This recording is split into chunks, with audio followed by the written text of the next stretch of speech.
আকাশের উপরে আকাশ। প্রেমে পড়ার সময়টা বেশ মজা। ওকে দেখলেই বুক ধুক ধুক করে। ওর সামনে দাঁড়াতে হবে, প্রপোজ করতে হবে, এসব ভাবলেই ভীষণ ভালো লাগায়, মন হয়ে যায়। প্রেমের শুরুটাও দারুণ। ঘন্টার পর ঘন্টা কথা বলা, রিক্সা বিলাস, বৃষ্টি বিলাস, ফুচকা বিলাস, সারা শহর তন্ন তন্ন করে খুঁজে একটা লাল গোলাপ, একটা কাঠ গোলাপ জোগাড় করা, ফুটপাতে এলোমেলো হেঁটে বেড়ানো, প্রণয়ের কত আয়োজন। সত্যিকার অর্থে সুখের আকাশে উড়ে বেড়ানো। মিডিয়া আর তথাকথিত লাভগুরুরা তোমাকে ঠিক এ পর্যন্তই দেখায়, কিন্তু এরপর কি হয়? এসো আকাশের উপরে সেই আকাশটা দেখবে। বাংলাদেশে মাসে গড়ে ৪৫ জন শিক্ষার্থী আত্মহত্যা করে প্রেম ঘটিত কারণে। ভারতের বিখ্যাত মনোবিদ ডক্টর জগদীশ বলেন, আমি বহু শিশু এবং কিশোরী তরুণ তরুণীদের কাউন্সেলিং করিয়েছি। আমি মনে করি অর্ধেকেরও বেশি আত্মহত্যার কারণ হলো এরকম প্রেম ঘটিত ব্যাপার, প্রেম ঘটিত সমস্যা। প্রেমে যদি এত সুখ, এত মজা থাকে, তাহলে কেন ওরা এভাবে নিজেদের জীবনকে শেষ করে দেয়? শেষ করে দেয় বাবা মার তিল তিল করে গড়ে ওঠা লালিত স্বপ্ন, লালিত পরিবার, লালিত সংসার। গবেষণার পর গবেষণা এই সত্য প্রমাণ করেছে যে কিশোর কিশোরীদের আত্মহত্যা, হতাশা, মাদকাসক্তি, অস্থিরতা, বিয়ের পরের যৌন সন্তুষ্টি থেকে বঞ্চিত হওয়া, গর্ভপাত, দৈহিক ইনজুরি, জীবন ধ্বংসকারী বিভিন্ন যৌনবাহিত রোগ, আগ্রাসী যৌনচারণ, বাবা মার সমর্থন হারিয়ে করুণ অবস্থায় দিন কাটানো, আত্মবিশ্বাস, আত্মসম্মান কমে যাওয়া, শক্তিশালী ব্যক্তিত্ব গড়ে না ওঠা, সমাজ ও রাষ্ট্রের জন্য ইতিবাচক ভূমিকা না রাখা, পরীক্ষার ফলাফল খারাপ, চিন্তা ভাবনা ও কর্মকাণ্ড এবং ক্ষুধামন্দার অন্যতম প্রধান কারণ হচ্ছে প্রেম। ভাইয়া এবং আপু, তোমাদেরই বলছি, কলুষতার কারিগরেরা তোমাকে বলে না প্রেমের কারণে ধ্বংস হয়েছে কত পরিবার, কত সমাজ, কত সভ্যতা, ঝরেছে কত অজস্র রক্ত।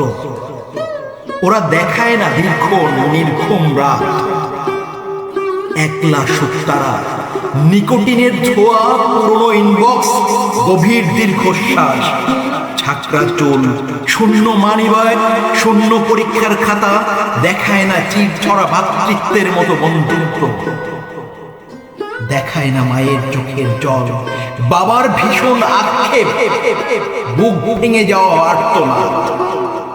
ওরা গণশত্রু, ওরা গণশত্রু, ওরা গণশত্রু।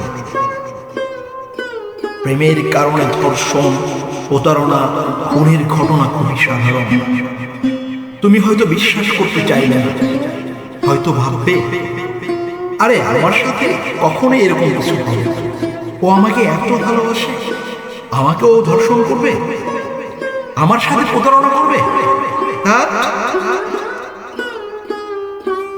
গুগলে ৫-১০টা মিনিট একটু সার্চ করে দেখো, বিয়ের প্রলোভনে হোটেলে নিয়ে বন্ধু সহ ধর্ষণ, ধর্ষণের ভিডিও ধারণ, আপত্তিকর ছবি দিয়ে ব্ল্যাকমেইল, ইন্টারনেটে ছড়িয়ে দেয়া, প্রেমে ব্যর্থ হয়ে প্রেমিক প্রেমিকাকে খুন, ধর্ষণ, প্রেমের কারণে বন্ধুকে খুন, শিক্ষককে খুন, ভিডিও কলে আত্মহত্যা, এমন ঘটনা পড়তে পড়তে তুমি অসুস্থ হয়ে যাবে। কথিত ভালোবাসার মানুষের হাতেই অসংখ্যবার খুন হতে হবে তোমাকে। ভাইয়া এবং আপু, আমি তোমাদেরই বলছি, ভোগবিলাসী বিশ্ব ব্যবস্থা তোমাকে শিখিয়েছে ভালোবাসার পূর্ণতা দেবার জন্য প্রেমিক প্রেমিকার সাথে বিছানায় যেতে হবে, বিছানায় যেতে হয়। কিন্তু শরীরের স্বাদ পাবার সাথে সাথেই মৃত্যু ঘটে এই ভালোবাসা। শুরু হয় কুটিলতা, শুরু হয় জটিলতা, ভিডিও ভাইরাল, ব্ল্যাকমেইলিং, সিলিং এ ঝুলে পড়া, বাবা মা পরিবারের জীবন বিষিয়ে দেয়া, আরো কত কি। নাইজেরিয়ার কয়েকজন পিএইচডি গবেষক সহ অন্যান্য গবেষক বলেছেন, বিয়ের আগে বিছানায় যাওয়া প্রেমিকেরা একে অপরের কাছে বিশ্বাসযোগ্যতা হারিয়ে ফেলে, যার অনিবার্য পরিণতি হচ্ছে ব্রেকআপ এবং ব্রেকআপ পরবর্তী জটিলতা। শুধু তাই না, আমেরিকার শিকাগো ইউনিভার্সিটির গবেষকদের মতে ছেলে বা মেয়ে উভয়ের ক্ষেত্রেই আমরা দেখেছি বিয়ের পূর্বে বিছানায় যায়নি এমন ছেলে মেয়েদের বিয়ে নাটকীয়ভাবে স্থায়ী হয়ে গেছে। এদের বিচ্ছেদের হার খুবই কম। ভাইয়া এবং আপু, আমি তোমাদেরই বলছি, সমাজ বিরোধীরা তোমাদেরকে মিথ্যা বলেছে, তোমাদেরকে মিথ্যা শেখাচ্ছে। যৌনতায় আনন্দ আছে, তৃপ্তি আছে, এগুলো সত্য। কিন্তু তুমি যখন ভাবো, তুমি যেমনটা ভাবো যৌনতা তেমন ইয়াম্মি, তেমন মজার কিছুই না।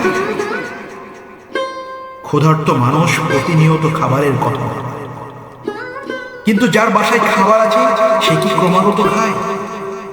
সে ক্রমাগত খায় না। ধরা পড়া, প্রবণতা, ধর্ষণ, গর্ভধারণ, ভিডিও ভাইরাল ইত্যাদি নানা টেনশন এবং স্বামী স্ত্রী না হওয়ার কারণে বিয়ে বহির্ভূত যৌনতায় তো আর তৃপ্তি আসে না। তুমিই বলো, সাময়িক সুখের নেশায় এত এত ক্ষতির সম্মুখীন হওয়ার ঝুঁকি কোনো স্মার্ট বুদ্ধিমানের কাজ?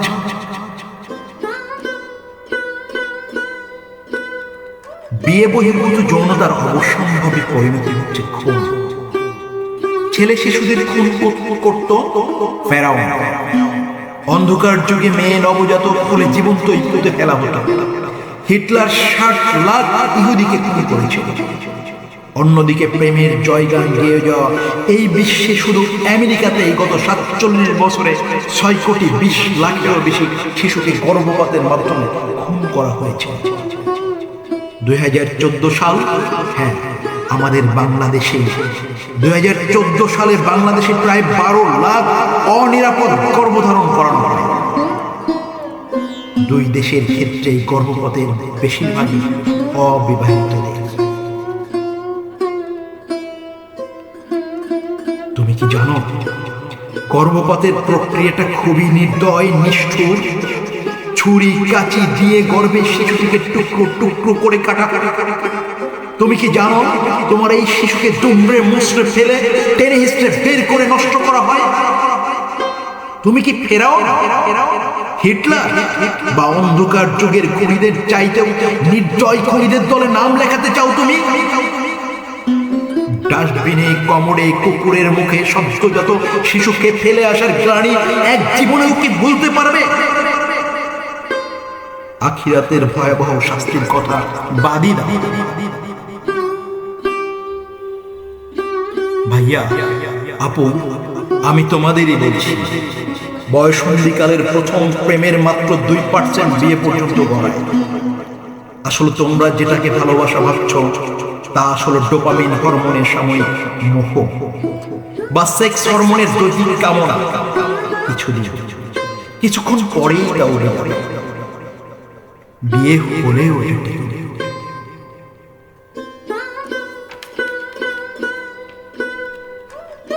বিচ্ছেদের শিকার পরিবারের সন্তানেরা বেড়ে উঠেছে ভয়ঙ্কর মানসিক সমস্যা নিয়ে। বিশেষজ্ঞরা বলেছেন, এই শিশুদের অধিকাংশই জড়িত হচ্ছে অপরাধে। খুন, ধর্ষণ, ছিনতাই, মাদক ব্যবসা, পাবলিক প্লেসে গোলাগুলি। তুমি কি সমাজে এমন অপরাধী জন্ম দিতে চাও? ভাইয়া, আবারও বলছি, পশ্চিমারা তো চুটিয়ে প্রেম করে, ইচ্ছে হলেই শুয়ে পড়ে যার যার সাথে বিছানা। তারা কি সেই চিল করে? আমেরিকাতে 5 জনে 1 জন আত্মহত্যা করার কথা ভাবছে প্রতিনিয়ত। প্রতি 3 জন কানাডিয়ানের একজন ভয়াবহ মানসিক স্বাস্থ্য ঝুঁকির সম্মুখীন এখন এই সময়। তরুণ তরুণীদের মধ্যে মানসিক সমস্যা ক্রমশ বেড়ে যাওয়ায় আমরা উদ্বিগ্ন। অবশ্যই স্বীকার করতে হবে আমাদের সমাজ এক মহাসংকটের ভিতরে পড়েছে, বলেছিলেন ডক্টর জন ক্লিন্টন। তুমি হয়তো বলতেই পারো, প্রেম করে জেনা করেও তো অনেকে বেশ সুখে আছে। তাহলে দেখো, 7 তলা থেকে লাফ দিলে সবাই মারা যায় না। শতকরা 10% মানুষ এরপরও বেঁচে যেতে পারে। এখন 7 তলা থেকে সফল লাফানোর উদাহরণও আছে। তাই বলে কি সবাই 7 তলা ভবন থেকে লাফানো শুরু করবে? প্রেম নেতিবাচক ফলাফল নিয়ে আসে, অতএব প্রেম থেকে দূরে থাকবে। এটি আমাদের দাবি না। প্রেমের ব্যাপার আমাদের মৌলিক আপত্তি হলো প্রেম মহান আল্লাহর অবাধ্যতা, সেই সাথে পশ্চিমের বর্তমান অবস্থা ও ধ্বংস হয়ে যাওয়া বিভিন্ন সভ্যতা ইতিহাস থেকে প্রমাণিত। এই বিষয়গুলো শুধু ব্যক্তি নয়, সমাজ, পরিবার ও সভ্যতাকে সারখার করে। ভাইয়া, তোমাকে একা থাকতে বলছি না। মানুষের জীবন সঙ্গীর প্রয়োজন, ফ্যান্টাসি না। জীবন সঙ্গীর জন্য আল্লাহ তাআলা বিয়ের হুকুম দিয়েছেন। প্রেম নয়, সত্যি কথা বলতে বিয়ের মাধ্যমে সঙ্গী পাওয়ার জন্য যে সংগ্রাম করতে হয়, সেই যোগ্যতাগুলো অর্জন করার চেষ্টা করতে হয়। তুমি কি সেটা করার কথা ভাবছো? তুমি কি সেটা করার কথা ভাবো না? এই জিনিসটাকে এড়িয়ে তুমি প্রেমের শর্টকাট করবে, পালিয়ে বেড়াতে চাও, তুমি বাস্তবতা থেকে পালিয়ে যেতে চাও। তাহলে কিভাবে হবে বলো ভাইয়া? যারা স্মার্ট, যারা আসল পুরুষ, আসল নারী, যারা বুদ্ধিমান, তারা বিয়ে বহির্ভূত প্রেম ভালোবাসায় জড়ায় না। প্রেমের কারণে ক্যারিয়ার নষ্ট করে না। দেখো, এই বয়সে জীবন তোমার জন্য যত উপহারের পসরা সাজিয়ে বসেছে, কিছুদিন পরে তার থাকবে না। তোমার কাঁধে অনেক দায়িত্ব চলে আসবে, অনেক চাপ চলে আসবে, অনেক চিন্তা চলে আসবে। প্রেমের মরীচিকার পেছনে না ছুটে বরং সুযোগগুলোকে কাজে লাগা। বিয়ের জন্য নিজেকে প্রস্তুত করো, দায়িত্ব নিতে শেখো, সংসারের কথা চিন্তা করতে শেখো, বাবা মার কথা চিন্তা করতে শেখো, তাদের আস্থাভাজন হও। সিঙ্গেল থাকলে মানুষ মারা যায় না। এই নষ্ট হয়ে যাওয়া পৃথিবীতে ভালো মানুষ কি পাবো? প্রেম না করলে ফ্রেশ মানুষ কি পাওয়া যাবে না? দ্রুত বিয়ে করতে পারবো না? না, চারিদিকে ভালোবাসার আকাল দেখে তুমি হতাশ হবে না। তুমি পবিত্র থাকো। তুমি জীবন সঙ্গীর জন্য অপেক্ষা মৌলিক হয়, তাহলে আল্লাহ তাআলা তোমাকে নিশ্চিত ভালো একজন মানুষের সাথে জুটি বেঁধে দিবেন। জীবনের ভালোবাসা হয়তো এক ভরে চুপ করে করা নাড়বে তোমার দরজায় টকটক করে। ভাইয়া আপু, আমি আবারও তোমাদেরকে বলছি, তথাকথিত এই প্রেমের পাশেই শুয়ে আছে দুরারোগ্য অসুখ। প্রেমের অসুখে ভুগে আর কত কোটি ঠোকর খাবে তোমরা, আর কত ভুল করবে। এখন কি শুধরাবে না তোমরা? এখনো কি সময় হয়নি তোমাদের শুধরানোর? ভেবে দেখো, এখনো সময় আছে। তাওহীদের আলোতে বিদায় করে দাও সেকুলার বিশ্ব ব্যবস্থার চাপিয়ে দেওয়া পুরনো সব অন্ধকার বিশ্বাস। মোহের রঙিন চশমাটা খুলে ফেলো চোখ থেকে। তাওবার ঝুম বৃষ্টিতে ধুয়ে ফেলো তোমার ক্লান্ত বিধ্বস্ত স্নিগ্ধ মুখটা। আল্লাহর কাছে ফরিয়াদ করো, হে আল্লাহ, আমাদেরকে সুস্থ করে দাও। ভালো থাকবে সবাই। আল্লাহ।